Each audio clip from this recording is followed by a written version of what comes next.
여러분 안녕하십니까? 권순알입니다. 4.15 총선의 선거 부정 의혹 진상규명운동에 큰 역할을 한 인천 연수원 선거 무효소송 재판이 금요일인 오는 29일 다시 열린다는 소식을 얼마 전 전해드린 바 있습니다.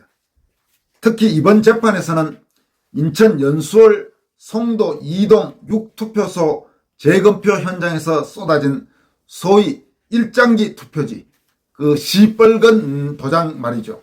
일장기 투표지와 관련해 투표 용지에 도장을 찍은 투표관리관의 증인 채택이 초미의 관심사가 됐습니다. 당연히 원고인 민경욱 전 의원과 변호인단은 투표관리관을 증인으로 채택해 그가 실제로 그렇게 많은 소위 일장기 투표지와 같은 이상한 도장을 찍었는지 확인해야 한다고 요구했고, 대법원도 증인 채택을 받아들였습니다. 그러나 선거 무효소송의 피고인 선관위는 그동안 납득하기 어려운 이유로 대법원도 수용한 투표관리관의 증인 채택을 거부해 논란이 커졌지요. 재판일이 다가오는 가운데 이와 관련한 움직임을 오늘 종합적으로 한번 살펴보도록 하겠습니다. KBS 워싱턴 특파원과 앵커 출신인 민경욱 전 의원은 기자 출신답게 최근 자신의 SNS를 통해 관련 소식을 속보 형식으로 잇따라 올렸습니다. 우선 결론부터 말씀드리면 엎치락뒤치락한 끝에 최종적으로는 선관위가 굴복해 증인들의 인적사항을 재판부에 제출했고, 이에 따라 대법원이 증인 소환장을 보냈다고 합니다. 먼저 4월 25일 오전 10시 9분경 민경욱 의원은 다음과 같이 밝혔습니다. 일장기 투표지와 배춧잎 투표지 관련 핵심 증인의 대법원 출석을 중앙선관위가 막고 있다. 이들에게 출석 통지서를 보내야 하니 주소를 알려달라는 대법원의 명령을 선관위는 오늘 또다시 무시하고 이행을 거부했다. 이런 만행이 바로 이 순간 대한민국에서 벌어지고 있다는 사실이 도저히 믿기지 않는다.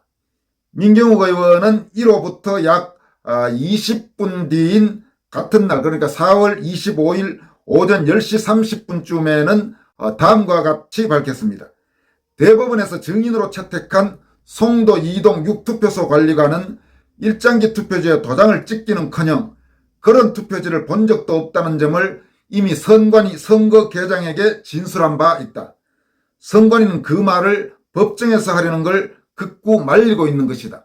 지금 바로 이 부분, 민경욱 의원이 전한 이 내용, 그러니까 투표관리관이 일장기 투표지에 그런 이상한 도장을 자기는 찍지 않았고 그런 투표지는 본 적도 없다고 선관위 선거계장에게 진술했다고 하는데, 이 내용이 사실이라면 그러면 이건 엄청난 겁니다. 그렇다면 그 일장기 투표지는 쉽게 말해서 정규 투표지가 아니라는 이야기가 되는 겁니다.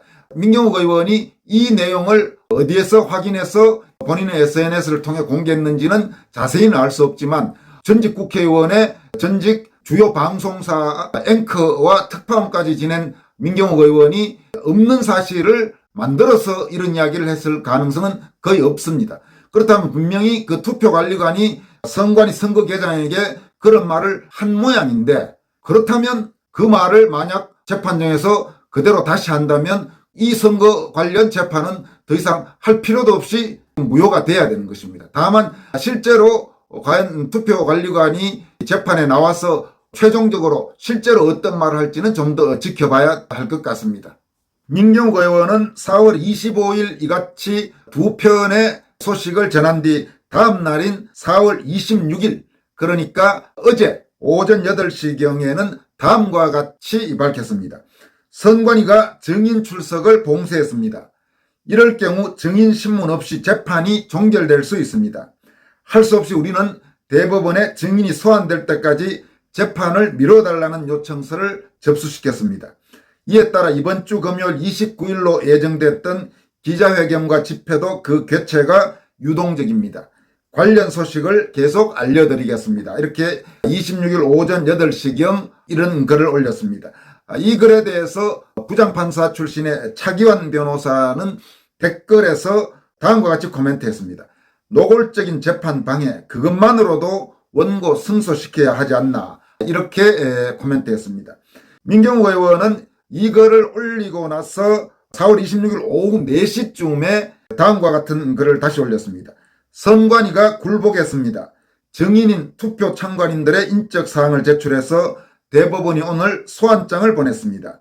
금요일 29일 재판은 예정대로 진행됩니다. 그러니까 4월 26일 오후 4시까지 지금 올린 글에서는 엎치락뒤치락한 끝에 선관위가 증인 채택을 계속 거부하다가 마지막에는 도저히 이제 대법원 재판부에서 결정을 한 사항을 계속 거부하기는 아마 어렵다고 판단했는지 증인들의 주소를 재판부에 제출했고 대법원 재판부가 그 주소로 증인 소환장을 보냈다고 합니다. 그게 지금까지의 상황입니다. 그러니까 앞으로 다시 또 다른 변수가 없다면 4월 29일 오후 2시 대법원에서 재판은 예정대로 열리고 투표관리관이 증인으로 참석해서 진술을 하게 되는 것입니다.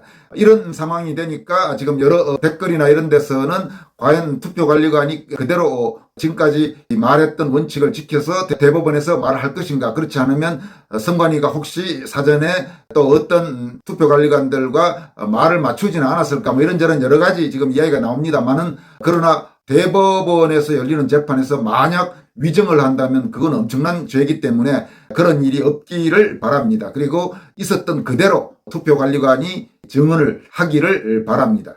그리고 이번 인천 연수원 선거무효소송 재판과 관련해서는 물론 원고인 민경욱 전 의원 당사자도 그동안 2년 이상 지금 참으로 힘든 길을 걸으면서 노력하고 싸워오고 있습니다만은 변호인단들의 노력도 대단히 눈에 띕니다. 그 변호인단이야말로 4.15 총선의 여러 문제점들, 제기된 여러 가지 의혹들이 있는 상황에서 그걸 법정에서 법정 싸움으로 번져게 하고 다시 재검표를 통해서 이상한 투표지들이 실제로 공개되게 하는데 큰 역할을 한 바로 그 변호사들입니다.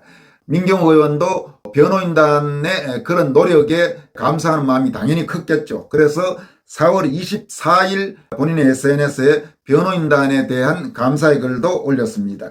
역사적인 4.15 인천 연수원 부정선거 재판에 참여하면서 벼랑 끝에 선 대한민국의 자유헌정을 구하기 위해 때론 천둥 같은 목소리로, 때론 양심을 깨우는 천사의 목소리로 피고를 깨우치고 대법원에 호소하는 자랑스러운 변호사 8인입니다.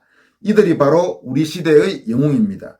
석동현, 권오용, 도태우, 현성삼, 박주현, 이동환, 유정화, 김모둠, 이분들께 깊이 감사드립니다. 그러니까 지금 이 8명의 이름이 바로 이번 인천 연수원 선거무효소송의 변호인단, 그러니까 민경욱 전 의원 원고 측의 변호인단 8명입니다. 그 변호사 이름을 여러분들에게 다시 한번 소개해드리도록 하겠습니다. 석동현 변호사, 권오용 변호사, 도태우 변호사, 현성삼 변호사, 박주현 변호사, 이동환 변호사, 유정화 변호사, 김모둠 변호사, 이렇게 8명입니다. 그리고 민경욱 의원의 글 뒷부분을 이어가도록 하겠습니다. 윤용진, 강용석 등 다른 소송에서 부정선거 진상규명을 위해 애쓰시는 정의로운 변호사들께도 감사드립니다. 그러니까 윤용진 변호사와 강용석 변호사는 이 인천 연수원 선거무효소송의 변호인은 아니지만 여러 또 지금 다른 선거무효소송의 변호인으로 활동하고 있습니다. 이런 변호인들에 대해서 민경욱 전 의원은 감사의 표시를 했습니다. 과연 이번 금요일 4월 29일 재판이 어떻게 진행될지 참으로 관심이 쏠리지 않을 수 없습니다. 다음으로 여러분에게 소개해드릴 내용은 4.15 총선 선거부정 의혹 진상규명운동도 그렇고 또 박근혜 대통령 부당 탄핵, 그리고 문재인 정권의 폭정과 실정에 대한 규탄, 이런 최근 몇 년간 치열하게 싸워온 많은 애국 시민들이 있습니다. 그리고 많은 애국 단체들도 있습니다.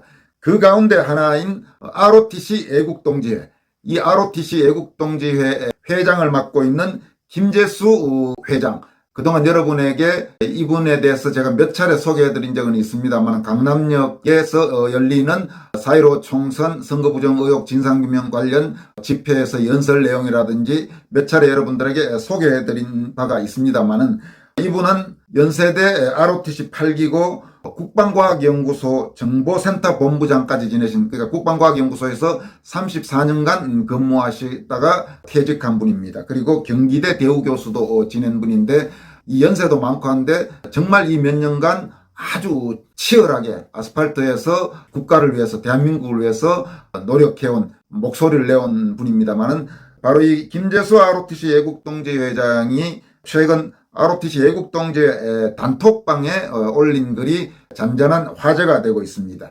이 내용을 여러분들에게 소개해드리도록 하겠습니다.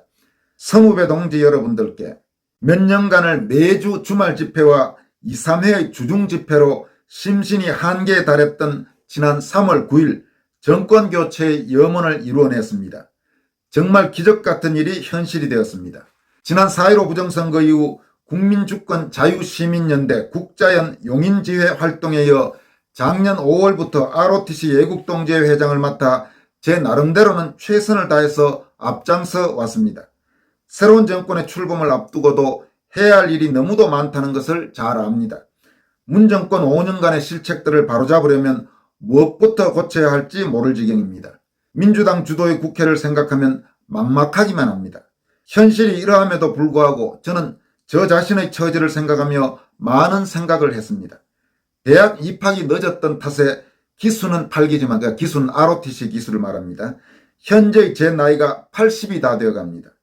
몇 년이나 더 건강하게 여유를 즐기며 살 수 있을까 생각해 보았습니다. 많은 시간이 남아있을 것 같지는 않습니다. 남은 날을 계수하는 지혜가 필요한 나이가 된 것 같습니다. 그동안 쓰러져가는 대한민국을 위해 동지들과 함께 여한 없이 동분서주했습니다. 강남역 주말 집회, 광화문 집회, 중앙선관위 앞 집회, 대법원 앞 집회, 대검찰청 앞 집회, 여의도 국회 앞 집회, 국민의힘 당사 앞 집회, 부산 등 지방 집회 등등 미처 자신을 돌볼 시간도 없었습니다. 그러는 동안 마음도 몸도 많이 약해졌습니다. 지병이 있는 관계로 육체적으로 너무도 힘들었습니다. 앞으로의 산적한 문제들은 이제 후배들에게 넘기고 나라를 위한 활동은 이쯤에서 마무리하려고 합니다. 여러분, 지금 여러분 들으셨지만 80 다 되신 이 연세 많으신 어른이 그동안 이렇게 몇 년간을 열심히 사셨습니다. 매주 주말 집회, 그리고 주중에도 2, 3회의 집회. 뭐를 위해서겠습니까? 나라를 위해서, 대한민국을 위해서, 무너져가는 대한민국을 지키기 위해서, 자유민주주의를 회복하기 위해서. 참 이런 분들을 생각할 때마다 저는 가슴이 먹먹해집니다. 이어가겠습니다. 가까운 시일 내로 ROTC 애국동지회 후임 회장이 정해지면 모든 것을 잊고 교회 열심히 다니고 좋은 친구들도 만나고 좋은 책도 읽고 여행도 다니고 취미생활도 해가며 얼마가 될지 모를 여생을 이제부터는 자신을 위한 시간을 보내고자 합니다. 물론 10여 년째 하고 있는 문화재단 일도 잘 감당해 나가려고 합니다. 지난 3월 9일 대선 결과가 나오던 날 이렇게 결심하고 나니 오늘도 각종 집회에 뛰어다니고 있을 동지들을 생각하면 마음이 무겁긴 합니다만 그동안 제 나름으로는 최선을 다했다고 자부하기 때문에 후회는 없을 것 같습니다. 그동안 물심양면으로 도와주시고 함께 해주셨던 동지들께 감사를 드리며 저의 결심을 이해해 주시기를 부탁드립니다. 고맙습니다. 2022년 4월 김재수 드림.